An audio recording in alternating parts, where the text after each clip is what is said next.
Retour sur le plateau de Politique avec notre rendez-vous hebdomadaire, avec leur regard décalé, leur éloquence et leur subtilité, n'en jetez plus. J'accueille les compères Jean-Marie Roire, membre de l'Académie française et journaliste, et Philippe Tesson, éditorialiste, journaliste, créateur de journaux. Et l'on va s'arrêter cette semaine sur l'idée du pouvoir, ou plutôt la chute du pouvoir, la chute du phénix Jacques Chirac, qui a survécu à tout, aux attaques, aux coups tordus, aux trahisons, à l'exercice du pouvoir. Mais aujourd'hui, il sombrerait, selon ses proches, dans la nuit noire de l'oubli. Il échappe donc à son procès, au jugement dernier de sa vie politique. Et puis, il y a le pouvoir de Sarkozy. Quand on le tient, on veut le garder à tout prix. Mais sommes-nous en train d'assister à la fin du règne de la Sarkozy? Ce sera l'une des questions. Mais avant, effectivement, le procès Chirac, Jacques Chirac, qui ne va pas à son procès puisqu'il a eu un mot du docteur. Alors on disait il y a quelques années que Chirac allait à la pêche aux électeurs. Est-ce qu'aujourd'hui, il va aux fraises? Un tox ou un faux? C'est méchant. Il y est. Non, mais c'est ce que disent, en gros, c'est ce que dit son entourage, c'est ce que disent les médecins. Oui, vous parliez d'idées tout à l'heure, là à l'instant. Moi, je parlais d'images. Vous voyez que les images que la télévision nous a proposées en fin de semaine dernière, c'était pénible à regarder. C'est affreux, c'est l'image de cette déchéance physique, de ce déclin. Alors, qu'on connaît bien, qui est le naufrage de la vieillesse, comme disait De Gaulle, mais qui est encore moins soutenable quand il s'agit d'un homme qui a exercé le pouvoir et qui l'a exercé avec une gourmandise, une vitalité extraordinaire. Moi, c'est d'abord l'image que je retiens. Parce que qu'est-ce que vous voulez? Pour le reste, on sait à quoi s'en tenir. Toute sa vie, c'est aussi surtout la conquête du pouvoir. Suprême. Sa vie, oui, mais bien sûr, ça qui est très important. Enfin, on n'imagine pas, les gens n'imaginent pas. Ce garçon, dès qu'il est sorti de l'ENA et dès qu'il a commencé, enfin, sur la proposition de Pompidou, je crois, ou de je ne sais plus qui, dès qu'il est entré au cabinet de Pompidou à l'Élysée, et puis dès qu'il a eu un secrétariat d'État, de ce jour-là, c'est-à-dire il y a 50 ans, peut-être même 60, 50 ans, il n'a plus qu'une idée en tête, c'est « je serai le roi ». Je serai le roi. Il n'a vécu que dans cette ambition-là. Toute sa vie s'est réduite à cette ambition. Il n'a vécu que pour ça. Et il n'a vécu que cela. C'est-à-dire, si je suis bien informé, je suis très bref. Si je suis bien informé, il n'a jamais vécu en citoyen ordinaire. Il s'est acheté un château en Corrèze, il y a passé très peu de temps, il n'a jamais eu sa propre maison. Si je peux dire un mot, cher Philippe, je crois qu'on se trompe de procès. Il y a un procès en prévarication, un procès en emploi fictif, mais je crois que les Français font un autre procès, et c'est peut-être le jugement dernier des hommes politiques, c'est est-ce que Chirac a, oui ou non, servi la France? Et c'est vrai que, en dehors de sa décision de ne pas intervenir en Irak, qui est tout à fait à son crédit, c'est vrai que c'est navrant de voir autant d'énergie, autant de mains serrées, autant de vaches, de salaires caressés pour un résultat aussi nul. C'est vrai qu'on a rarement vu autant d'énergie dispensée, dilapidée pour finalement ne rien faire. Et c'est la critique la plus sévère qu'on pourrait faire. C'est pas la critique du pouvoir, c'est la critique d'avoir le pouvoir pour ne rien faire, pour ne pas l'utiliser, et finalement, par une sorte de narcissisme du pouvoir, vouloir obtenir ce pouvoir, et on l'a bien vu, une fois qu'il l'a eu, en faire quoi, hein. Il avait même été jusqu'à voir, avec cette dissolution, qu'on lui ôte ce pouvoir comme s'il ne savait pas quoi en faire, et que ce pouvoir le gênait. Et ça, à mon avis, ça sera dans l'histoire. Toute sa vie, il s'est battu pour, dans le fond, obtenir, une fois qu'on a ce dont... On s'est battu toute sa vie, on a le sentiment de néant. Le problème n'est pas particulier à Chirac, écoutez, soyons lucides. Il y a eu plus dans l'histoire des hommes, et notamment chez nous, et il y a eu beaucoup plus d'hommes moyens, d'hommes de pouvoir, de chefs d'État, de présidents ou de monarques moyens, que de véritables héros. D'abord, il n'y a pas toujours... La majorité d'entre eux n'ont pas toujours vécu dans un contexte historique confrontés à des circonstances telles qu'ils auraient pu montrer des qualités exceptionnelles. Et puis, après tout, ce sont des hommes moyens, surtout en démocratie. On vote pour eux, on sait sur quels critères reposent les choix. Ils ont fait des choses.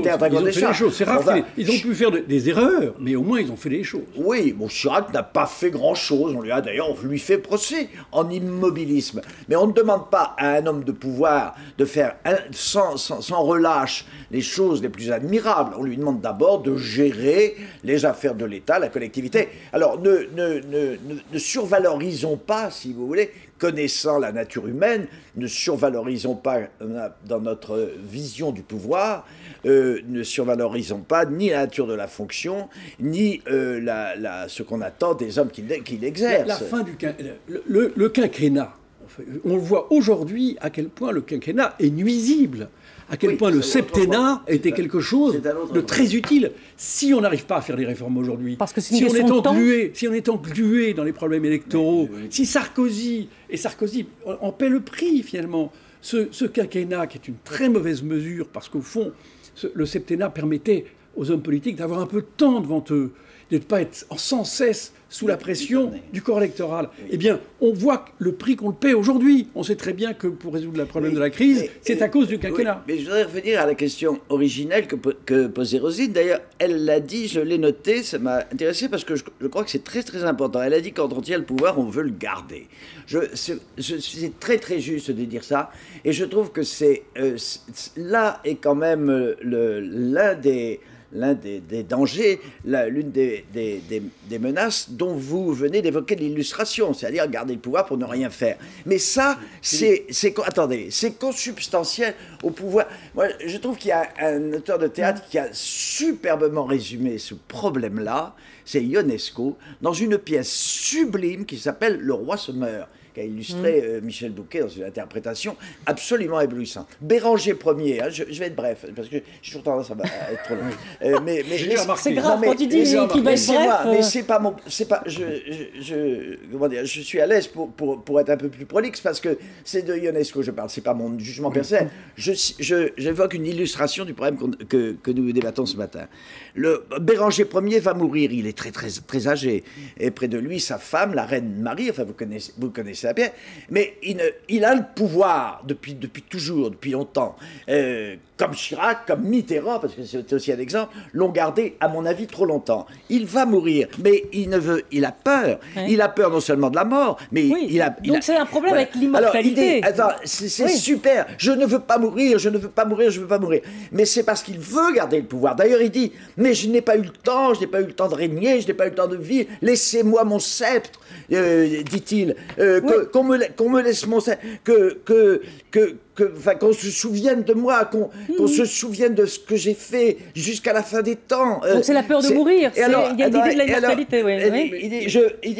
Il dit les rois devraient être immortels. Et ils ont tous, dans leur inconscient ou comme dans leur conscient, se disent ça. Et les rois devraient être immortels. Et alors sa femme Marie répond, et ça c'est une sagesse formidable que vous devez comprendre puisque vous-même vous prétendez à l'immortalité. Elle répond, mais ils ont une immortalité provisoire.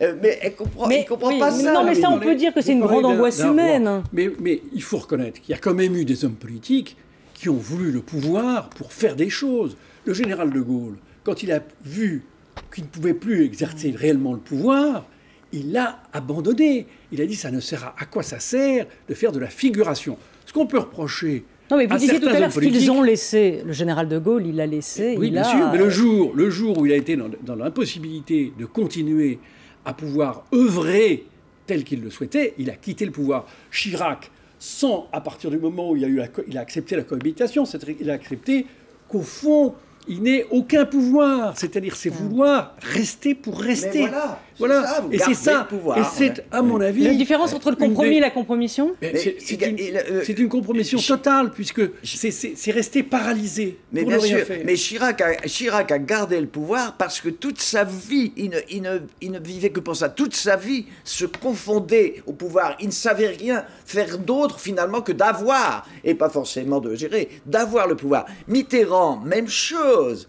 la candidature de Mitterrand en 88, elle est contre nature. Et comment l'expliquer? Puisqu'il savait depuis 7 ans qu'il allait mourir. Et que pourtant... Oui, mais il meurt un an après, attendez, 95. Non, je parle de 88. Il s'est représenté alors qu'il savait qu'il n'avait pas la force nécessaire.